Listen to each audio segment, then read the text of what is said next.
Hello, good morning. Hello everyone here in the room and everyone online as well. So we're here to talk about pre-primary education, early childhood development, and it's significant for the youngest children in ending marginalization and discrimination. So we see like early childhood education and development as the kind of foundation of any education system. It is the building blocks of any child's educational journey. We know that the youngest children, if they have access to 2 years of high-quality pre-primary education, are much more likely to stay in primary school, to continue on into secondary school, and to sort of help lead fulfilling, sort of rewarding lives as they complete their educational journey. So one of the biggest sticking points that we know is that across the world, there are 175 million children who do not have access to pre-primary education, who are missing out.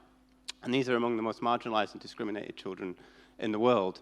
So almost effectively the bottom 20% of the wealth percentile across the world. So our focus today is really on marginalization and discrimination and what it means to unlock it and to spotlight solutions for change. So today we have 3 panelists, one of which will be joining very shortly. We have Jennifer Borrero, who is a change maker from the United States. She is the chair of the Hispanic Chamber of Commerce in Georgia, and we also have Mathilde as well. She is from France, and she is a passionate advocate for young people's journeys through the care and judiciary system. And then joining us later is Asif Saleh.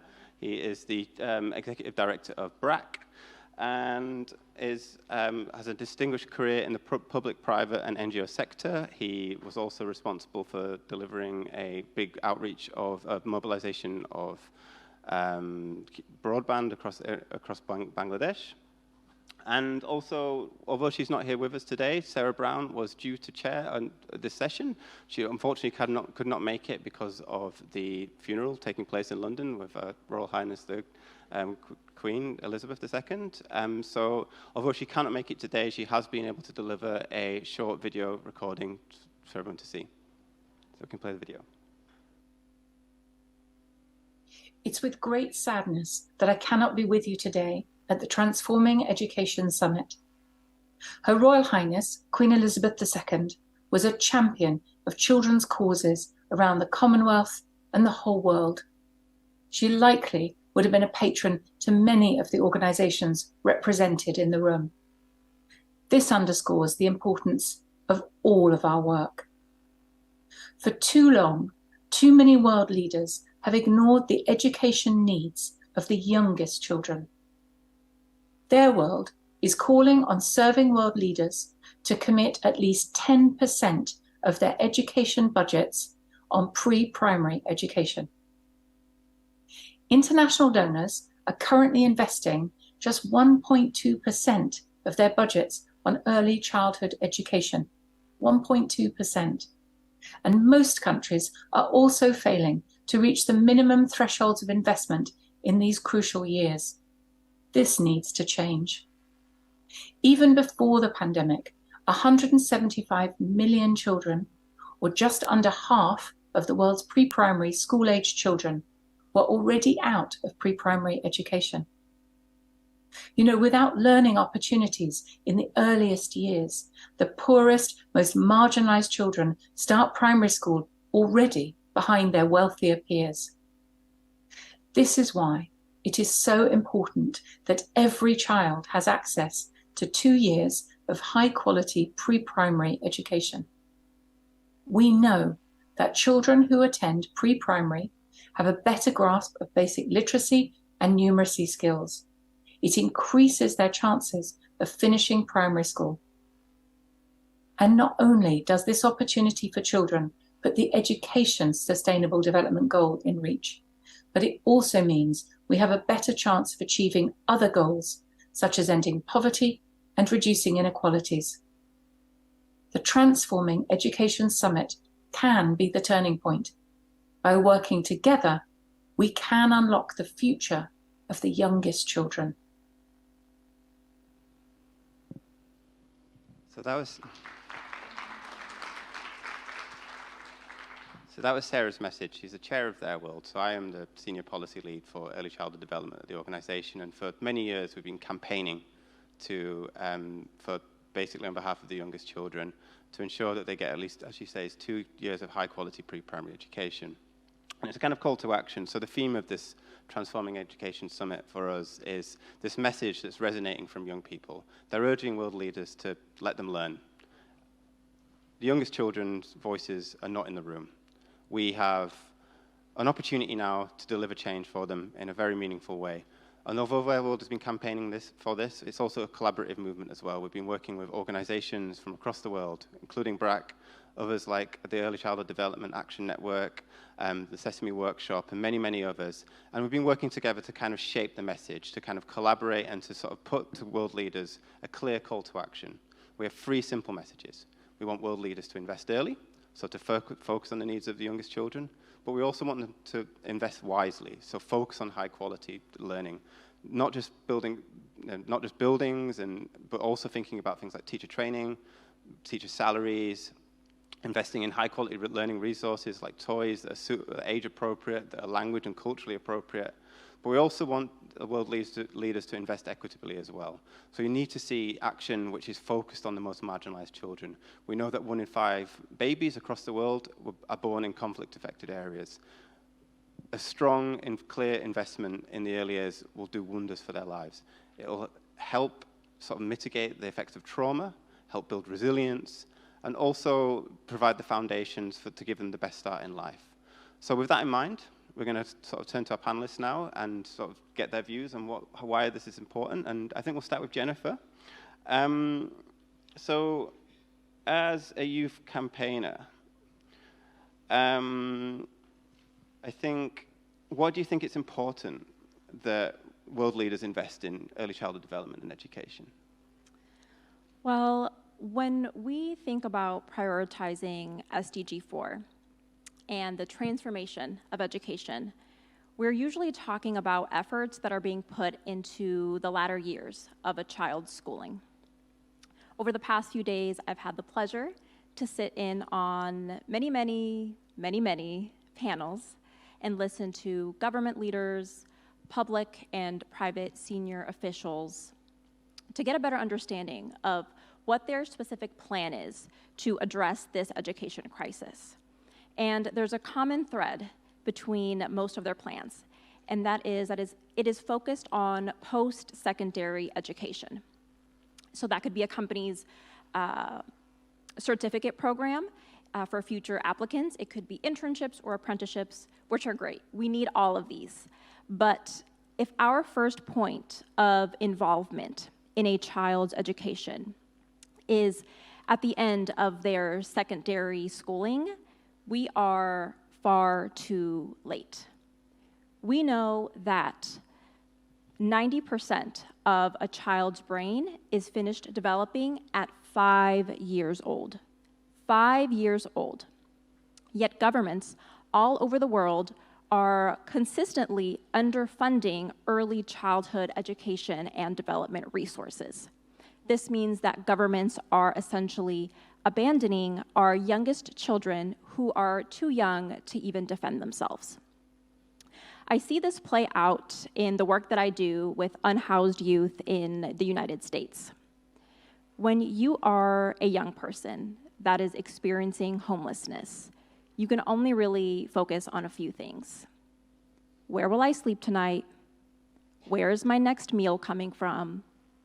And how can I keep myself safe today? Education very quickly slips through the cracks. So if our own governments aren't prioritizing the funding and the resources for early childhood development, how can we expect our most vulnerable youth who are experiencing homelessness, youth who are experiencing poverty, how can we expect them to make it through those situations and then hopefully benefit from these other programs years and years down the line?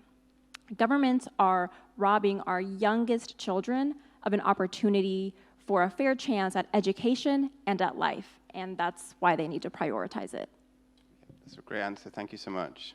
So, Mathilde, a lot of our focus when we talk about early childhood education in this kind of policy sphere, this grand sort of global system of conferences and panels and everything like that, we tend to focus on things like global metrics and statistics and data, and it's all very, very important for creating a message and delivering the kind of evidence that's needed. But what, in your experience, how do you kind of humanize it? What kind of experiences do young advocates bring when it comes to actually telling these stories and campaigning on these messages? Yeah, well, thank you for the question. As Jennifer has said, yeah, I have access to many sessions in those few days about childhood, etc. And a question that really marked me and I want to share with you is that what creates a structural crisis and keep it growing? It's when you don't learn the necessary things in the first year of your life.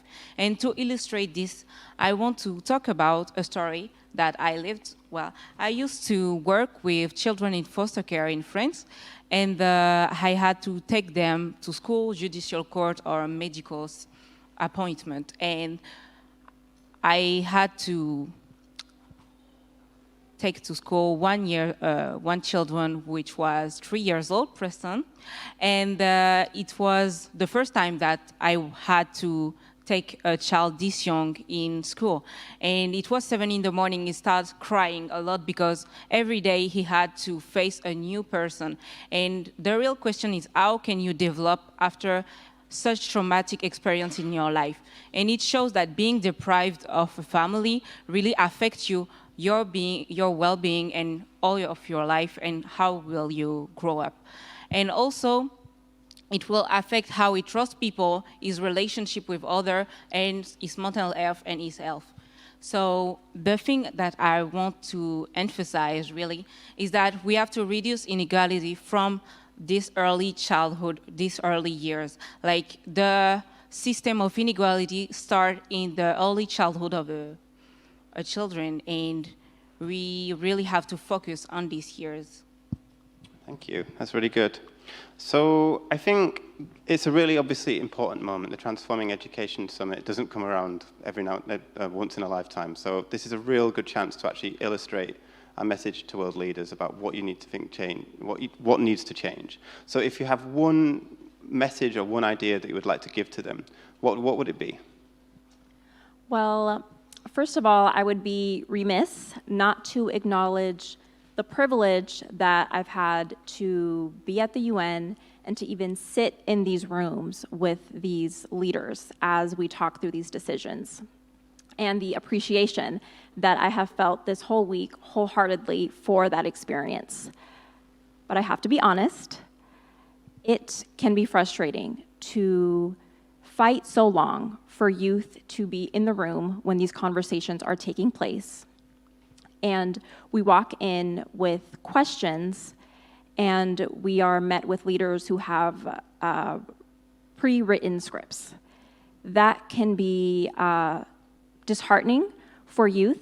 We want to talk with leaders. We want to work with leaders through these problems to address education. But that can only be done if they are willing to come to the table and have an open and honest dialogue and a conversation. So I would tell leaders that I hope that as these conversations continue, we can have more organic dialogue around policy that needs to be changed. But the good news is that I am in a room full of young leaders that will be the next generation, and we are prepared to tackle these issues. Young people are very well placed to address issues such as early childhood education because we are not that far removed from those obstacles. Many people in this room have had to struggle to get access to quality education. Many of us in this room are still struggling to get access to quality education. And when we talk with leaders, we want to make sure that we're emphasizing that we want the next generation to not have to face those same issues. There's a proverb that I love that says, "We do not inherit this planet from our ancestors, we borrow this planet from our children." And my generation wants to leave this planet in a much better position than how it was given to us. So I urge youth in the room, when we finish this summit, please don't let the end of this summit be the end of your work. when you go back to your home countries, we must mobilize. Work with other young leaders in your communities to get together and create action items that you demand from your local policymakers to put in place. We are the largest generation and a powerful generation of young people. And these demands will look very different for all of us depending on our communities and where we live.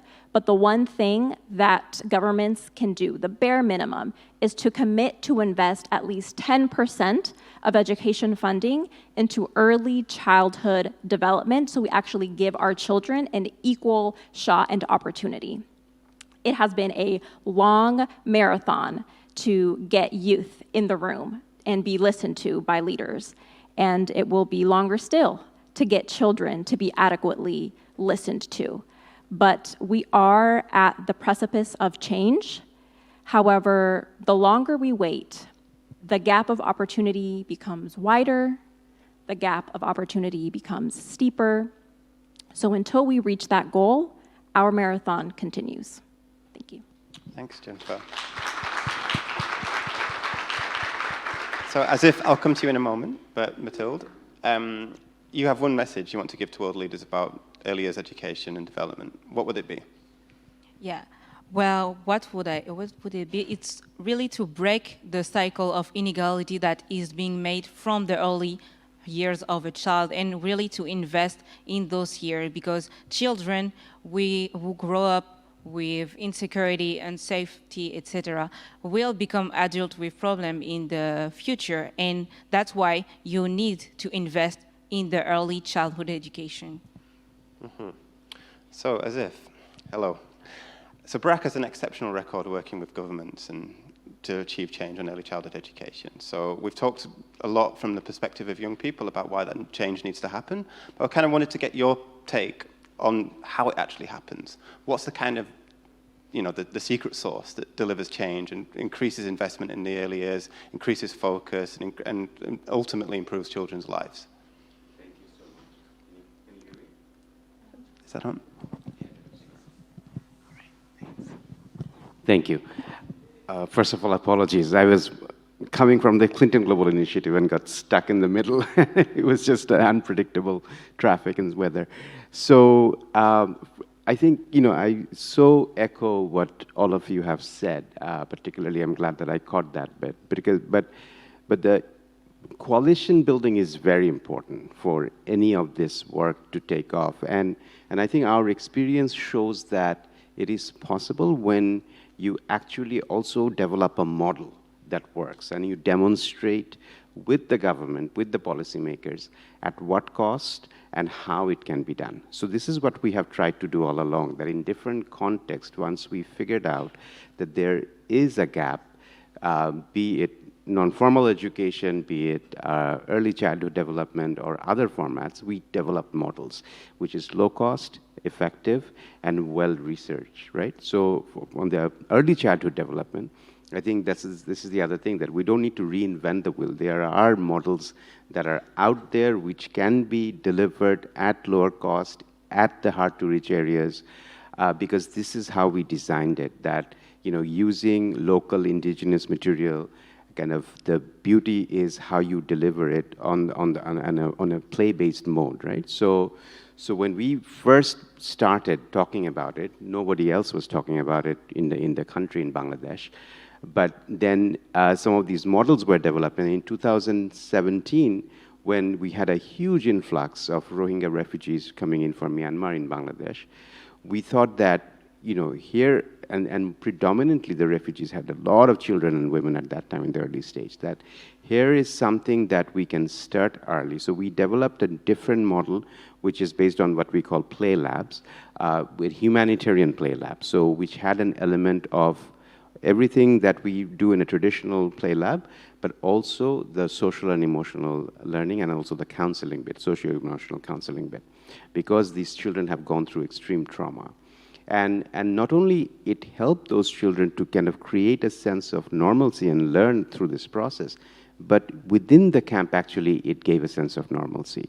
So and again, so starting with that, now this model is getting adopted in Syria by IRC and others. We are working with Sesame workshop, and with partnering with Lego Foundation. So they have been a huge champion going forward.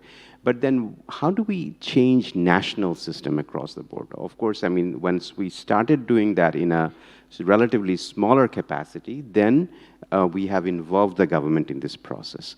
And again, as I was saying, it's a very low-cost model, and it really capitalizes on the local communities' sort of social capital. And essentially now the government has basically recognized that this is something that they want to do.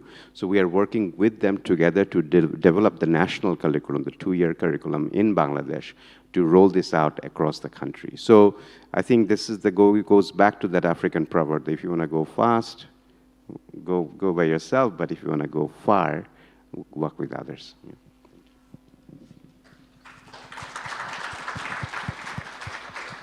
So obviously this is a youth day. This is the focus on young people and what young people can do to deliver change. And I think the message for us when it comes to the youngest children is that they're not in the room. They're often the ones that are least heard. So I wanted to just get your perspective, Asif, on what you think. How do you actually amplify the voices of the youngest children? And thinking about the Rohingya children in Cox's Bazar and other places where you've worked with, how do you actually get their voice heard? How do you get the message out there that their needs need to be met, but in a way that sort of really reaches policymakers, influences decisions, and has a really sort of catalytic impact on kind of policy change? No, I think this is a very, very good point. I mean, first thing is also to generate the evidence that it works, right? So when we did the study in our model, we saw that particularly kids who were hard to reach and disenfranchised, they were sort of below the average, right, in the study when they started going to these play labs. And then after 2 years of completion, they were back up to speed with others. So from an equity perspective, going back to, because everybody is talking about inequality in this world, and this is how you want to sort of address that. You know, these kids who are marginalized, they actually need to have that head start so that they can, they're not set up for failure from the very beginning. So I think that's number one. You generate evidence and you take it to the policymakers that it's actually investing early and investing smartly, right? So it's a very, I think the biggest bang for buck in terms of you can get in the social outcome in development, you invest in this process. The second thing is around this whole issue, which we are seeing in Bangladesh, that, you know, essentially more and more crises are becoming longer term, protracted crisis, right? So as a result, national mood also sours very quickly. Initially, they're welcoming, but then the host community actually do not want to have the refugee community. That is the reality. I think they basically feel that they're taking on their resources and other things. But I think this is where I think collectively all of us need to come together to, again, humanize sort of these stories. Like essentially going back to human storytelling is very, very important. That because the greater social good, actually the public good helps everybody. Why addressing inequality is important, because at the end of the day, it helps create social harmony. I mean, not only this is the right thing to do, but at the same time, everybody asks, okay, so what's in it for me, right? So I think the whole reason that what you want to kind of, if you want to create a more equal, prosperous world, it actually benefits everybody. So I think from that perspective, it's really important to tell that story and simplify why sort of helping others. I think the biggest lessons from the pandemic is that, you know, you can't be safe until everybody is safe. So this is the story, that you can't just live by yourself in relative prosperity unless everybody is doing well. I think this is very important going forward. So I echo, you know, what Sarah has been saying, that, and also participants have been saying, that this is a very, very, again, a smart way to invest. So education spending not only has to increase, but in ECD particularly, the spending is so low, but this is actually one of the smartest investments that any governments can do. So young people need to come together and talk about, not only just from a emotional storytelling point of view, but bring out the science, bring out the facts, bring out the data to tell the policymakers that this is the smart investment and the right thing to do. Thank you. So Jennifer, do you also have, with children, the youngest children not in the room, their voices are not being heard? You've obviously spoken very passionately about how you think change should happen. Do you have any ideas about amplifying the voices of the youngest people as well? So I think when we talk about amplifying voices of the youngest people, having these sorts of conversations is a really great start, but it is critical that we are involved in the policy making as well, so that youth can be part of that conversation. For children that are, of course, too young to be part of that process, it's critical to make sure that they have access to the resources so that they can participate in education. They have food and nutrition required to be able to focus and be in school. They have the transportation required to get to school. They have all these other external resources necessary to be able to access education. And then, of course, quality education with teachers who have the funding and the resources to provide that education. I think that's where we start. And then as soon as they're old enough to be able to advocate and voice their needs, we need to listen to children. They are very vocal, and make sure that we are including as many different voices as possible in this policy-making process. And like it was mentioned, include the science, because it's not just from an emotional, social standpoint. It really benefits society in all sorts of angles to invest in early childhood education. Thank you. And Mathilde, amplifying the voices of the youngest children. You've obviously worked with very young children yourself. You've told the story of Preston, who was 3 years old. What kind of things did he tell you when you were talking to him about his aspirations, getting through, thinking about his long-term education prospects? He was only 3 years old, but sometimes they can be very smart communicators. Can you reflect on any of those stories? Yeah. Well, the thing that he really wanted is, like, in life is a family. The opportunity to have a family, to grow up, the right to be safe, the right to be loved, the right to love, the right to play. So that's what he really wants, to be like the other, to can go home with his mother, to be loved, and to can play, to have the more opportunity like the other. I think that's the basic. And that's core to what BRAC do, the right to play model. Why do you think play is so important for young children like that?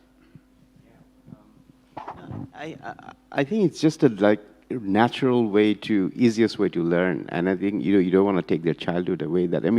When we started our non-formal schools, the schools predominantly had the rote-based learning, and entirely we wanted to not only challenge the sort of the way it was taught, but we think the learning actually is much more internalized when you're learning with joy and play, right? So I think this is the essential part that we're trying to promote, not only on ECD, but at the same time in primary education as well. So whether you call it gamification, whether it's call it joyful learning, this is the best way young kids actually can truly internalize what they're learning. So, as we speak right now, we just launched these 3 boats, which is going around the country, which is a very experiential learning. So you can go inside a boat, and you can play a number of things. So there are 3 boats, one on science, one on maths, and one on values, which is very, very important. So and they're creating quite a rave in Bangladesh.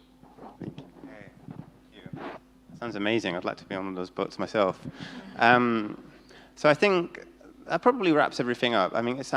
We've obviously heard very different experiences here. We have, with BRAC, an organization that have been world leading in terms of implementing really innovative, playful programs, but we've also heard the kind of personal dimensions of that with Preston, and also the kind of impact that has at the policy level. So I think the message for us, as we say, is that children have been telling us, young people across the world, like thousands and thousands and thousands of children have been saying, let me learn. That's the message that we want to take to world leaders at this Transforming Educational Summit, and also to kind of reiterate the fact that the youngest voices are not in the room. They're the ones that aren't heard. These are the ones that are the most important. They're the foundation for the future. The 3-year-olds now will be the sort of children that will be starting secondary school when it comes to 2030. So fulfilling the SDGs is about ensuring the next generation of secondary school children to then go on to university to become the future scientists, the future doctors, the future business people, all of the kind of stable elements of society and that lead to a kind of prosperous country. It's right there with the 3-year-olds, the 4-year-olds, and the 5-year-olds that are currently going through education. And so it's vitally important that world leaders listen to us, listen to those voices, and make sure that they commit to 2 years of high-quality pre-primary education to give those children a stable start in life. Okay, thank you.